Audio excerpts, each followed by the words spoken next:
한글 단어 조성 원리를 통한 한글 문해력 강좌 한자 공부의 강도 104번째 시간 시작하도록 하겠습니다. 오늘도 우리는 뇌회계에 해당하는 부수 하나를 체크하고 넘어갈 건데요.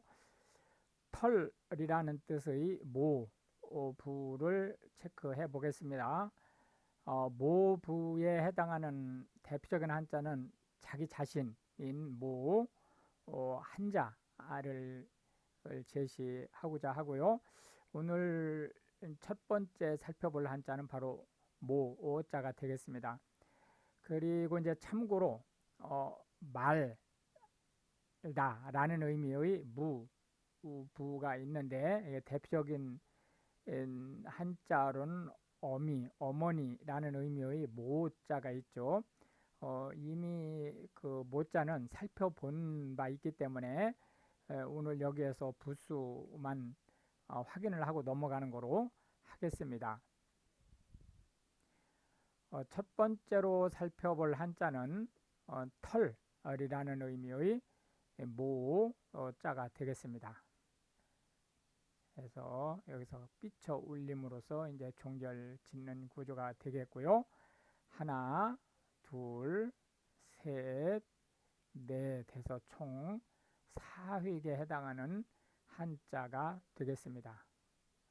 털이라는 의미의 모자가 되겠습니다.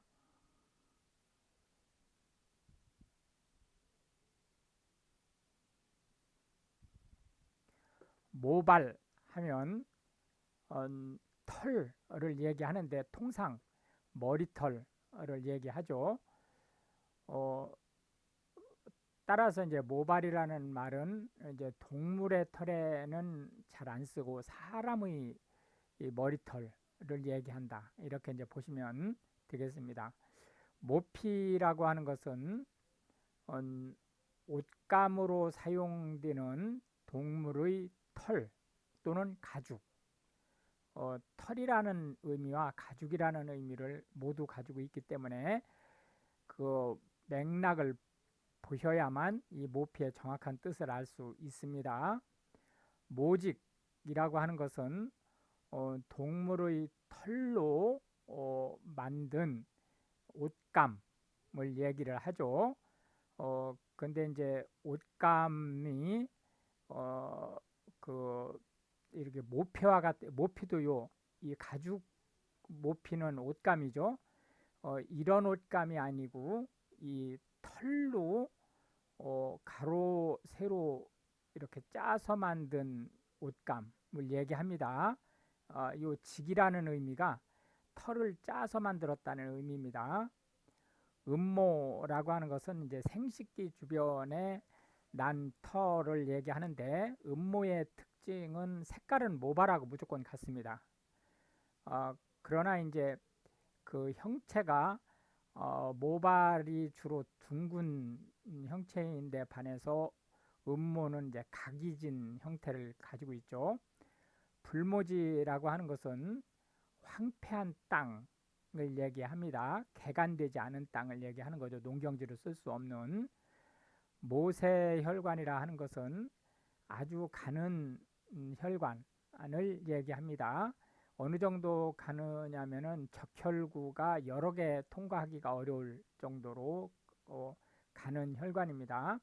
이 모세혈관은 이제 신체 조직 최말단 부분에 분포하고 있는 거고, 길이로 보면 모세혈관이 모든 혈관 중에 가장 길죠.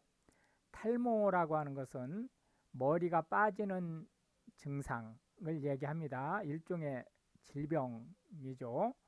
청설모라고 하는 것은 일본 산으로 알고 있는데요. 그 다람쥐입니다. 다람쥐의 종류죠. 우리나라 다람쥐와 달리 조금 길이가 좀 길죠.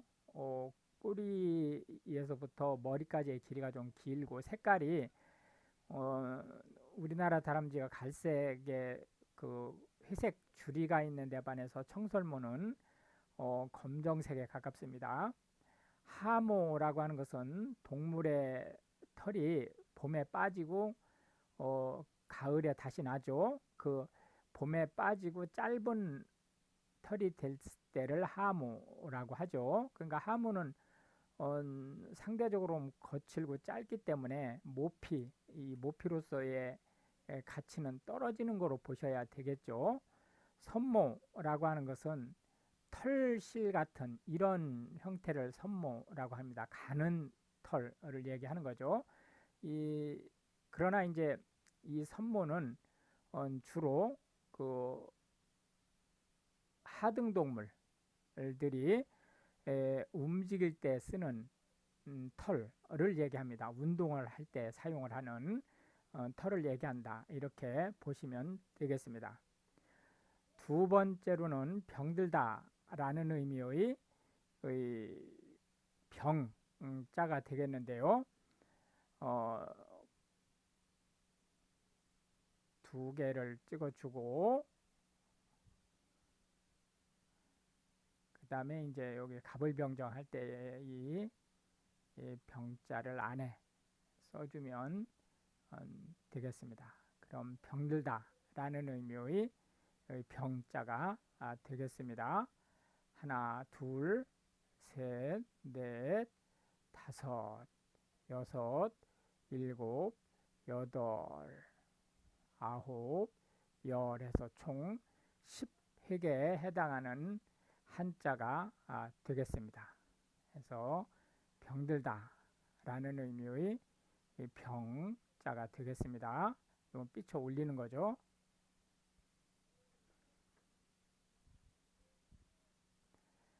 병 또는 질병이라는 말은 건강 상태가 무너진 거를 얘기합니다. 병들다 라고 하는 것은 이런 병이 침습한 것, 신체에 또는 그 마음, 정신 세계에 이 질병이 침습한 것을 얘기하는 거고요.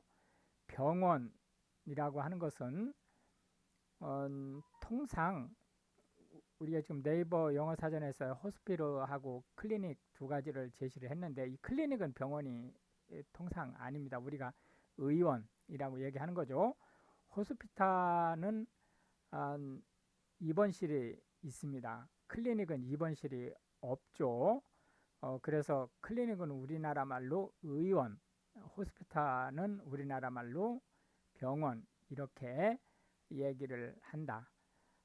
물론 이제 이 병원 중에서 병상 수가 100개 이상인 이제 이 숫자는 그렇게 크게 중시하지 마십시오. 그 제도에 따라서 바뀔 수 있기 때문에 그걸 종합병원이라고 그러고 300개 이상인 것을 상급병원이라고 얘기를 합니다.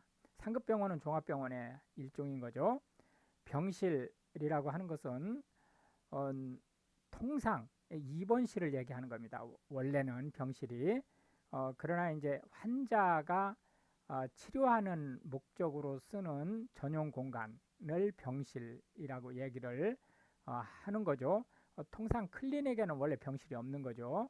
호스피탈 쪽에 병실이 있는 것으로 보시면 되겠습니다.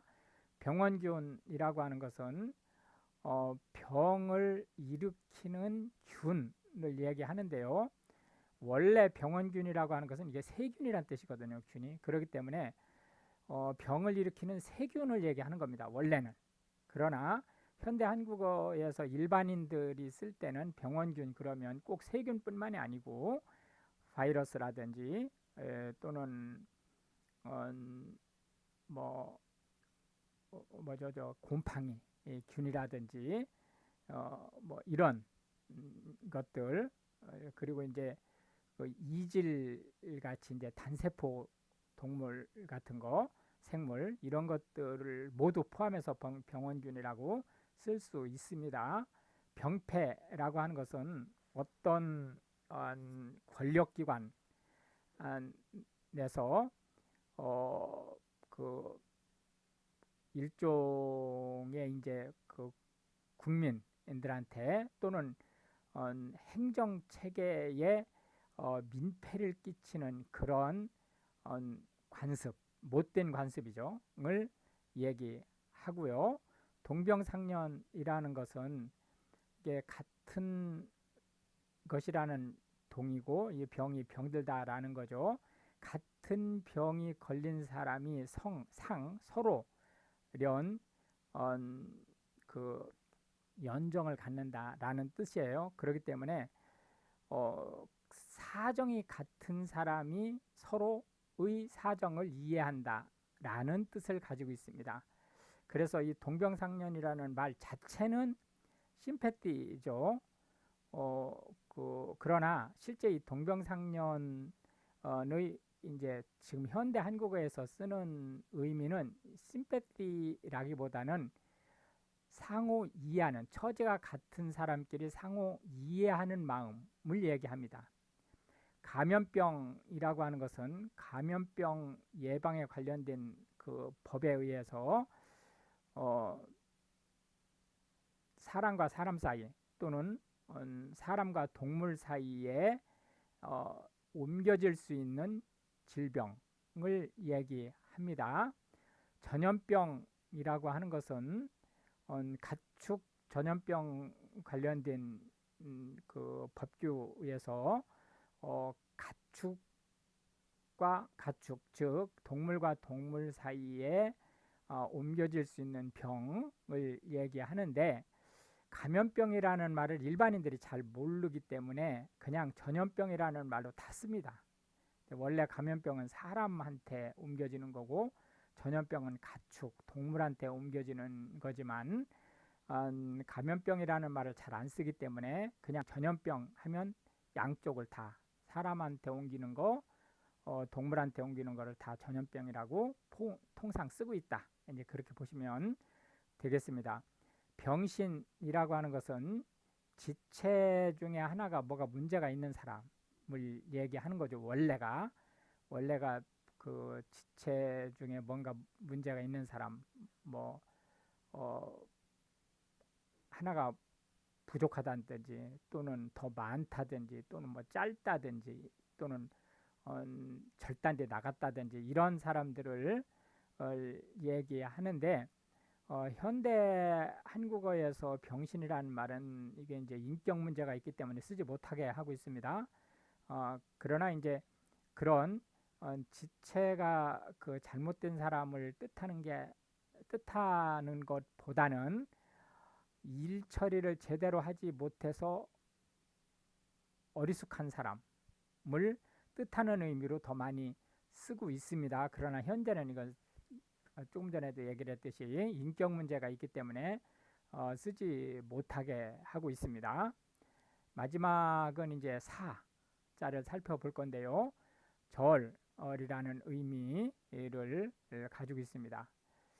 절이라는 의미의 사자는 흑토자 밑에 마디촌자를 써서 구성을 하고 있는데요. 절이라는 의미를 가지고 있다. 하나, 둘, 셋, 넷, 다섯, 여섯 해서 총 6획으로 구성된 한자다. 이렇게 보실 수 있겠습니다. 절이라는 의미의 이 사자를 보고 계십니다. 사찰이라고 하면 순수 한국말로 절이라고 얘기를 하죠. 같은 말입니다. 그래서 이제 사찰은 주로 절 전체 그 부지를 포함한 절 전체를 얘기하는 거로 보시면 되겠고요. 사원이라고 하는 것은 종교를 목적으로 해서 관리되는 그 부지와 건물들을 모두 포함하는 겁니다. 그렇기 때문에 이 절뿐만이 아니고 뭐 모스크라든지 또는 캐톨릭 성당이라든지 이런 것이 모두 사원에 들어간다. 이렇게 보시면 되겠고, 산사라고 하면 우리나라 이제 불교 그 사찰은 주로 산에 있죠. 그래서 이제 산사라는 말이 붙어 있는 겁니다. 그냥 글자 그대로 산에 있는 절이란 뜻이에요. 종사라고 하는 것은 두 가지 의미를 가지고 있는데요. 하나는 뭐 조계종, 태고종 이런 식으로 큰 종파의 근본이 되는 사찰, 얘기합니다. 예를 들어서 조계종의 조계사 이런 식이죠. 그런 게 하나 있고 그 다음에 이제 휘하에 사찰을 여러 개 거느리고 있는 어, 그 사찰 그룹에서 메이저 사찰을 종사라고 얘기를 합니다. 그때 이제 아, 그 지사를 우리가 말사라고 얘기를 하죠. 근데 통상 말사는 이제 어떤 특징을 좀 갖느냐 하면은 뭐 꼭 그렇다는 건 아니지만 일반적으로 이제 우리가 각이라는 종각할 때의 그 각이죠. 각이라고 해서 훨씬 더 깊숙한 곳에 산은 훨씬 더 깊숙하고 험한 곳에 그 설립을 해가지고 주로 이제 한 명 내지 몇 명이 수도를 하는데 많이 그 이용을 하고 있는 그런 특징을 가지고 있습니다. 꼭 그런 건 아니에요. 그러나 그런 특징들이 좀 있다. 이렇게 이제 보시면 되겠습니다. 삼보사찰이라고 하는 것은 세 가지 보물에 해당되는 절을 얘기합니다. 그 세 가지 보물이 첫째 불보, 둘째 법부, 셋째 승보 이렇게 세 가지가 있죠. 불보사찰이라고 하는 것은 석가모니 불의 진신사리, 사리라고 하는 것이 이제 화장을 했을 때 나오는 그 진주 같은 걸 얘기하는 거죠. 진주처럼 생긴 법보사찰이라고 하는 것은 이제 불교 경전을 모신 곳을 얘기하는 거고 승보사찰이라고 하는 것은 아주 그 유명한 또는 존경할 만한 스님이 여러 분 배출된 사찰을 얘기합니다. 통도사는 우리나라 불보사찰의 가장 대표적인 절이죠.